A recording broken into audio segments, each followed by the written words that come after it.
Life in the Universe. Message from Marshall Vian Summers, 2012.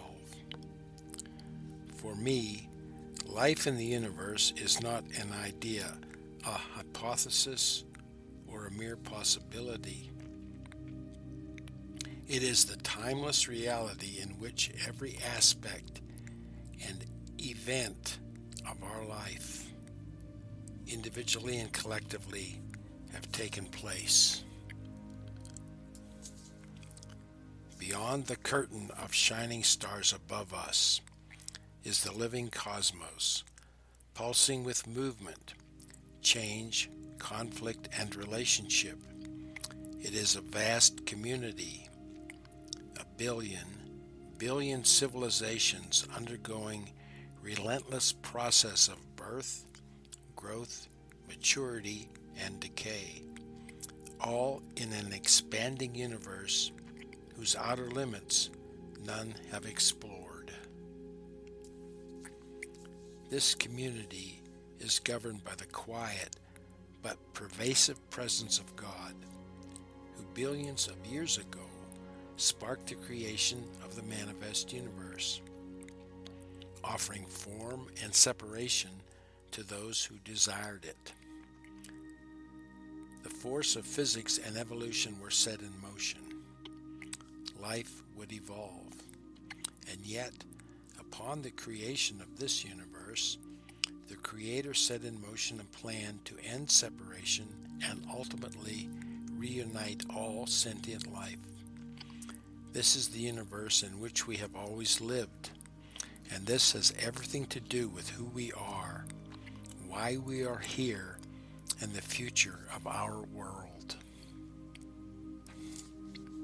People ask how I know this. I know this because of the new message from God. For the last 30 years, I have walked a mysterious path, a journey of 1,000 steps.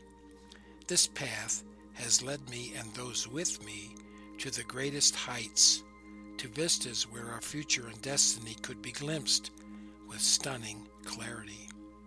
It has also led me back down into the gullies and ravines of mundane life, where it was difficult to see the larger scope of the revelation being given to me. Navigating this landscape of the remarkable and the mundane has been my journey to take.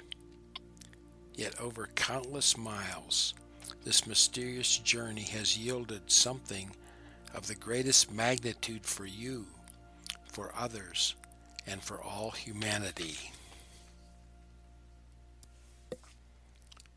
A new message from God has come into the world. This is a once-in-a-millennium event. It has been delivered through me by the angelic presence, who have long prepared me to receive it. And today it is enormously vast, over 9,000 pages, given over a 30-year period.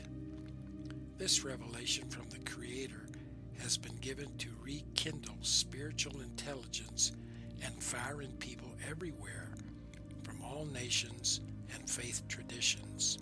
It is also here to warn us of the manifest dangers of our time and to prepare the human family for its destiny within a larger arena of life called the greater community. Without such a revelation, could we know our place and purpose in the universe? Could we know the destiny of humanity and what awaits us beyond the borders of our world? Could we gain the wisdom, the understanding, and the motivation to preserve our world, to end our ceaseless conflicts with each other, and to emerge safely and successfully into a non-human universe, a universe which does not have our interests in mind? This could not be achieved without a revelation from God.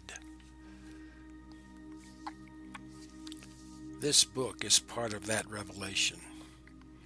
It is the culmination of a communication from beyond the physical realm, revealing things that even with all the best efforts of science and philosophy could not be known within the span of our lives or the lives of our children, if ever. This book was delivered in a lightning strike over a period of 3 days in 2008. After its delivery, I was just as stunned, overwhelmed, and inspired as those around me who witnessed it. God had revealed the reality and spirituality of life in the universe. Yet, in truth, this revelation had its origin over 30 years ago. The earliest teachings of the new message, given in the 1980s, continually refer to the greater community, the larger panorama of life in the universe. The spirituality of life beyond our world was first revealed in a series of books which included Greater Community Spirituality, whose 300 pages of mysterious revelation were given in just 7 days. Years later, more was revealed in the first 2 sets of the Allies of Humanity briefings, which speak of our destiny as a free world in the greater community, and then came life in the universe. I remember in the morning in 2008, when I was first called to receive it. It was early, before the sun had risen, that I awoke suddenly, feeling a great presence urging me to rise. I felt impelled to get up, leave home, and walk half a mile to my personal study, a place I call the Cloud Room. There I sat in the same chair where I had received many of the revelations of the new message in years past. I sat quietly for a time. Then the angelic voice filled my mind and the room with its great and overreaching presence and instructed me to begin. I started recording, unsure what would happen, having no personal sense of anything to say. My mind was overcome, and then I faintly heard the first words emerge. You live within a greater community of intelligent life in the universe. It is vast, encompassing the entire spectrum of evolution. On that day, I recorded the first 5 chapters of Life in the Universe. The next day, I was awoken again at sunrise and impelled to go to the Cloud Room and to continue. At that point, I knew I was in the process of receiving a book. The second morning, the next 5 chapters were spoken through me and recorded. And on the third morning, I woke very early. It was dark when I left home, walking on a footpath past the quiet, sleeping foothills of the Rocky Mountains. That was the last morning. The final 4 chapters were given that day, ending with these words: You are part of the greater community. You have always lived in the greater community, and now it is time for humanity to emerge into a greater community, which was always its destiny. After each day, and at the end of it all, I was completely exhausted.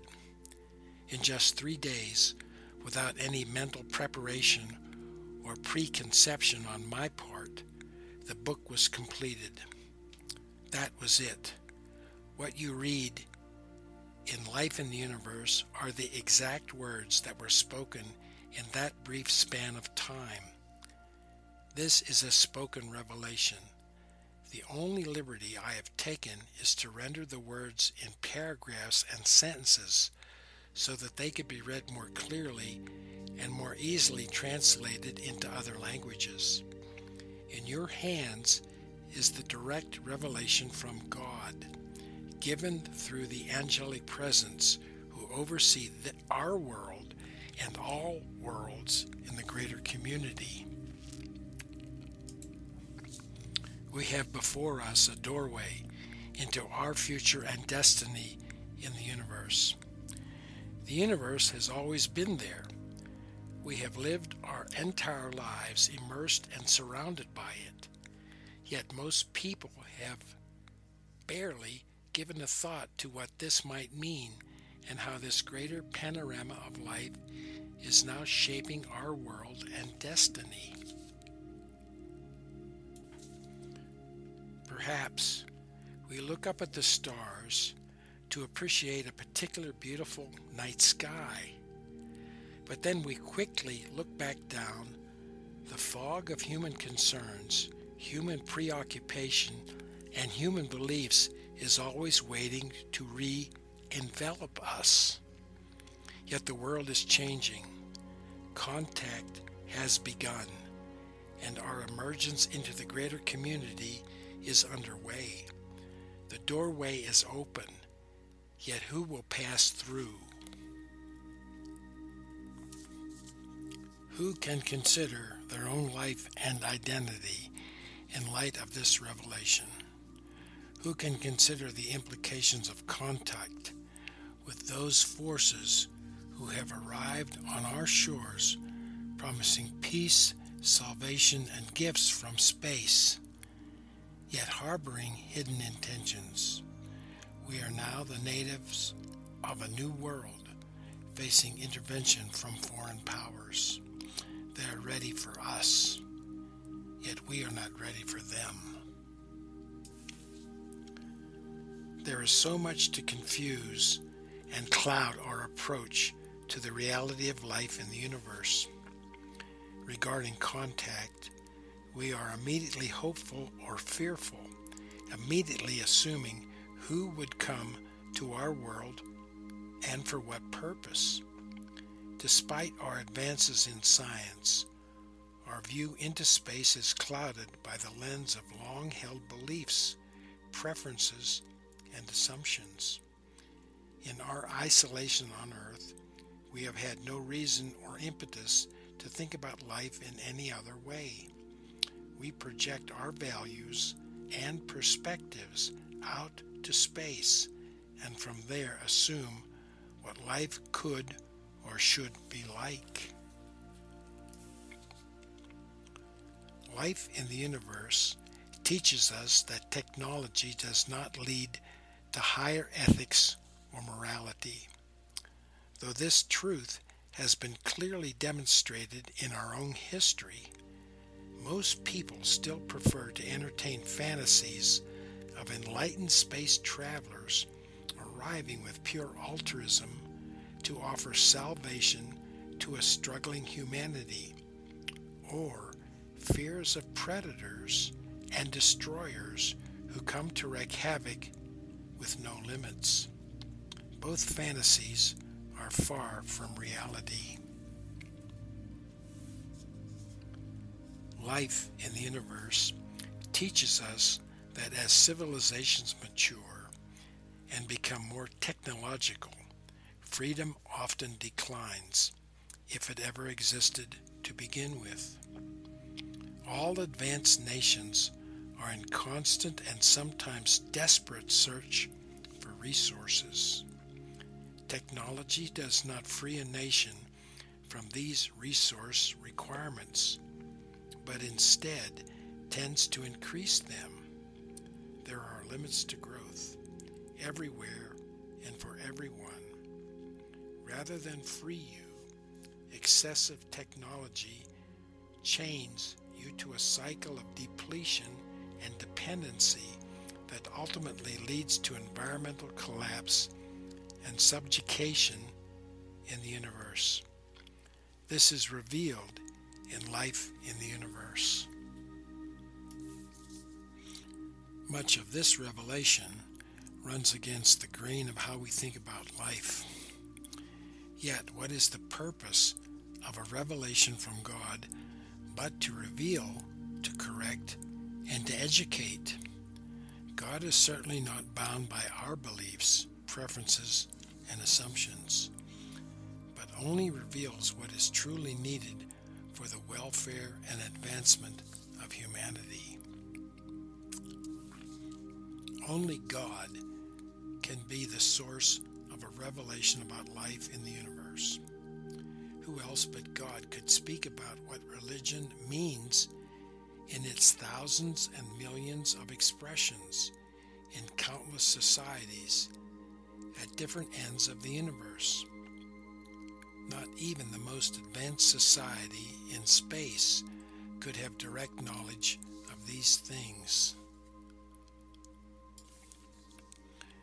Without a revelation to prepare us for life in the universe, our freedom and sovereignty would be lost there. God knows this.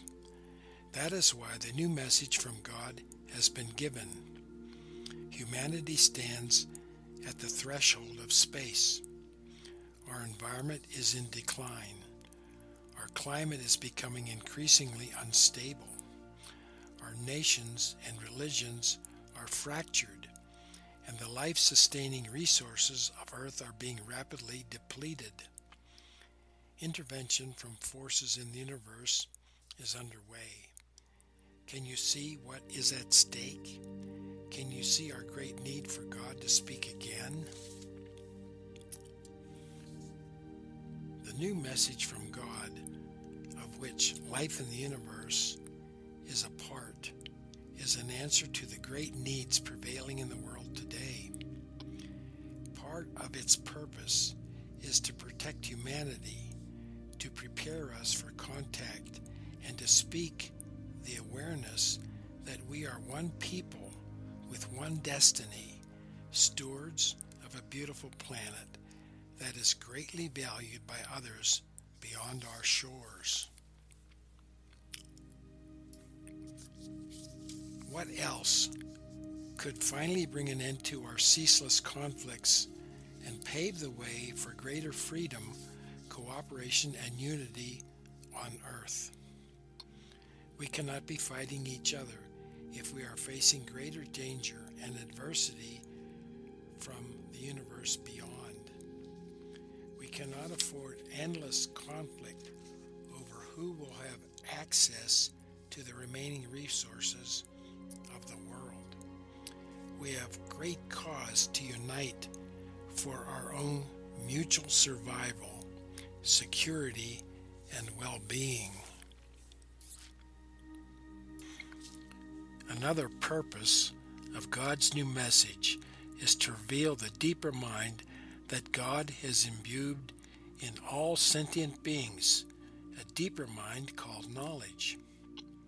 Knowledge represents the core of our spirituality, yet its presence is remarkably absent in many of the world's religious teachings. Through knowledge, God is calling each of us out of the darkness of our past into a new life of contribution, relationship, and self-realization. In the universe, religion is represented by greater community spirituality, an experiential and elemental spiritual force and reality that can be translated from one world to another, free of culture, creation stories, hero worship, or the particular history of any tribe or group. For the first time in history, the spirituality of the universe is now available here on Earth. Some will question if we are really worth it, living on Earth, itself but a speck in a universe impossibly huge. Humanity continues to be mired in conflict, degradation, violence, and division. Are we deserving of a new revelation, a new beginning, and a new way forward? Yes, we are. despite our many errors and the tragedy of much of our history, humanity has kept knowledge and spirituality alive. In the universe of civilizations, where these have so often been forgotten and denied, this is a great achievement. The power of spirit and individual freedom have not been lost here. Not yet. The impact of contact with the greater community is complete. It can either completely overtake us, or it can completely renew, strengthen, and unite us as never before. Which road will we take? The path of submission or the path of freedom and self-determination? Humanity has great promise. We are worthy of this new future, a future that will be unlike the past. Let us deliver upon the promise of humanity. Let us receive this revelation, realizing our great need and the great answer that has come. Let us build and establish our place in the greater community as a free and self-determined people and resist the influences being placed upon us by those few races who seek to use the world for their own purposes. Let us become allies of humanity and safeguard human civilization from exploitation and corruption from within and intervention from without. This is a human sovereignty movement on Earth, and the new message is our mission statement, our roadmap, and our guide into the unknown. This is the time to deliver upon the promise of humanity. We are no longer an isolated tribe in an unknown world in the universe. Our isolation is over. We stand facing a greater community of worlds, a non-human universe where individual freedom is rare. This is the greatest event in human history, and for this we must prepare. If you feel called to a higher purpose, and if you feel connected to life beyond the world, then this book is for you. Life in the universe is for you. Step through this doorway with me into a greater universe and a greater life.